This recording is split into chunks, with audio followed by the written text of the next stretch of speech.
संतोष देशमुख यांच्यावरील अत्याचार या विषयावर आपण भाष्य करणार आहोत। बीड जिल्ह्यातील केस तालुक्यातील मस्साजोगचे सरपंच संतोष देशमुख यांचं अपहरण करून अत्यंत निर्घृण पद्धतीनं खून करण्यात आला। म्हणजे माणुसकीला काळिमा फासणारी ही कृती आहे। यांना मारणारे हत्यारे किंवा हे जे गुन्हेगार आहेत ते माणूस होते की हैवान, अशा प्रकारचा प्रश्न या निमित्तानं समोर येतो।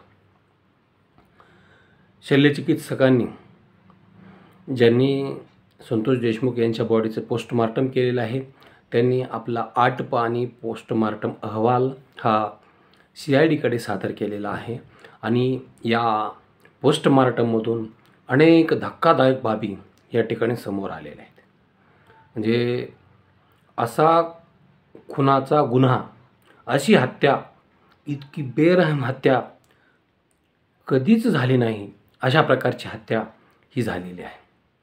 आणि या हत्यारांना कुणाचं संरक्षण आहे, या गुन्हेगारांना कुणाचं अभय आहे किंवा या गुन्हेगारांना कुणाचा वरदहस्त आहे, याचा सुद्धा छडा या ठिकाणी लागला पाहिजे।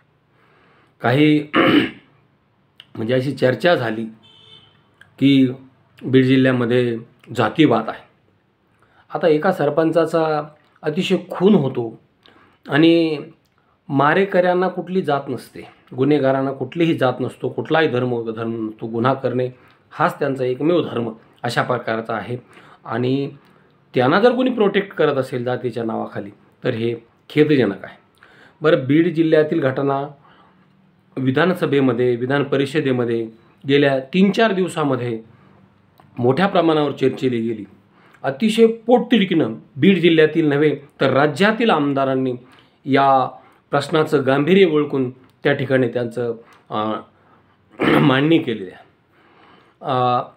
एखाद्या वेळेस असं समजू शकतो की सत्ताधाऱ्यांबद्दल काही रोष आहे म्हणून विरोधक काहीतरी बेबनावपणे आरोप करत असतील, तर फक्त विरोधकच नाही तर सत्ताधारी बाकावरील आमदारांनी सुद्धा खरेपणाची, सत्याची बाजू ही लावून धरलेली आहे।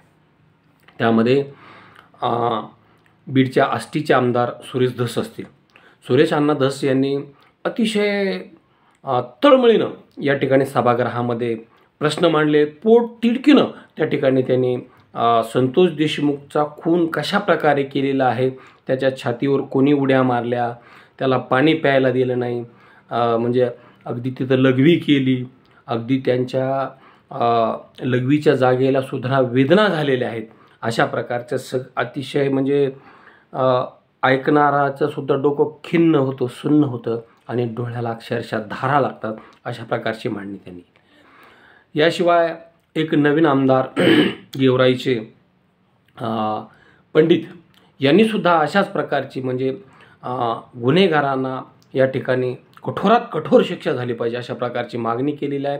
त्यांनी सांगितलं की बारगाड्या, लिव्हर, किडनी यांचा चेना मेंदा या लोकांनी करून टाकलेला होता। म्हणजे अतिशय हा घाणेरडा आणि माणुसकीला लाजवणारा प्रकार असं या ठिकाणी पंडितांनी सांगितलं।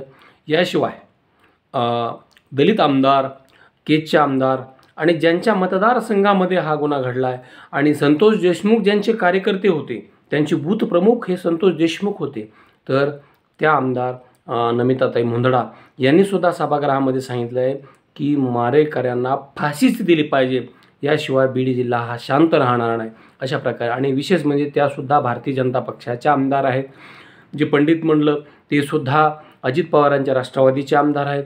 यानंतर आणखी एक आमदार बीडचेच माजलगावचे प्रकाश सोळंके यांनी सुद्धा अशा प्रकारची मागणी केलेली आहे की अत्यंत निर्घृण पद्धतीनं हे प्रकरण झालेलं आहे, याला गांभीर्यानं घेतलं तरच बीडमध्ये वातावरण सुरक्षित राहील असं देखील त्यांनी म्हटलेलं आहे। म्हणजे याशिवाय विरोधी बाकावरील सदस्य संदीप क्षीरसागर यांनी तर पहिल्यापासनं या ठिकाणी हे प्रकरण लावून धरलेलं आहे। अगदी ते मस्साजोगला त्यांनी तात्काळ भेट दिली होती त्यांनी आणि आत्तापर्यंत त्यांनी प्रकरण लावून धरले। तर असे बीडचे या 6 पैकी 5 आमदारांनी या ठिकाणी भेट दिली आहे। परंतु खंत याची वाटते की जे मंत्री आहेत धनंजय मुंडे यांनी अद्याप या ठिकाणी या प्रकरणावर सभागृहामध्ये भाष्य केलं नाही. काही जण म्हणतील की ते मंत्री आहेत सभागृहात भाष्य करतील, तर मराठा आरक्षणाच्या मुद्द्यावर छगन भुजबळ यांनी त्या ठिकाणी भाष्य केलं होतं.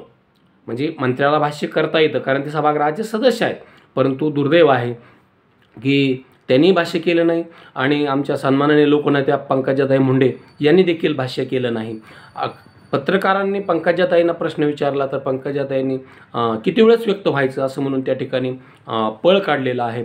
एवढंच नाही तर भगवानगडाच्या मेळाव्यामध्ये पंकजाताईंनी या प्रकरणातील एक नाव जे समोर येते वाल्मिक कराडांचं, तर म्हणजे पाहुण्यांचा परिचय किंवा मान्यवरांचा व्यासपीठावर परिचय करून देताना त्यांनी उठायर येतो तो वाल्मिक कराड असं खाली दबतात आणि ते म्हणतात ज्यांच्याशिवाय धनुभाऊचं पान हलत नाही ते वाल्मिक कराड.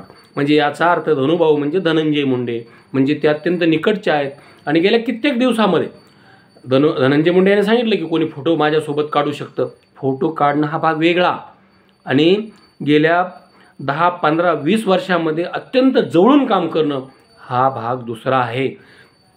आपण पाहिलं की जर या ठिकाणी काही आमदारांनी मागणी केलेली आहे की वर्षभराचे या आरोपींचे व्हिडिओ कॉल डिटेल्स सगळे काढा, वर्षभरातले कोणाशी बोलले, कुठं गेले, काय केले, सगळं सत्य समोर येईल. दूध का दूध आणि पाणी का पाणी समोर. काही आमदारांनी तर विनंती केलेली आहे, विशेषतः संदीप क्षीरसागर आणि बीड जिल्ह्यातील नागरिकांची मागणी आहे की गृहमंत्री किंवा सध्या अजून तर खाते वाटप झालं नाही, मुख्यमंत्र्याकडे सगळे चार्जेस आहेत, तर गृहमंत्र्यांनी चॅलेंज म्हणून बीड जिल्ह्याचं पालकत्व स्वीकारावं, पालकमंत्री पद स्वीकारावं आणि बीड जिल्ह्यातील गुन्हेगारीचे पाळेमुळे या ठिकाणी खणून काढले पाहिजे. कारण बिहारची वाटचाल ही अत्यंत गुन्हेगारीकडे, दहशतीकडे आणि गुंडगिरीकडे चाललेली आहे. यातून त्याला वाचवावं.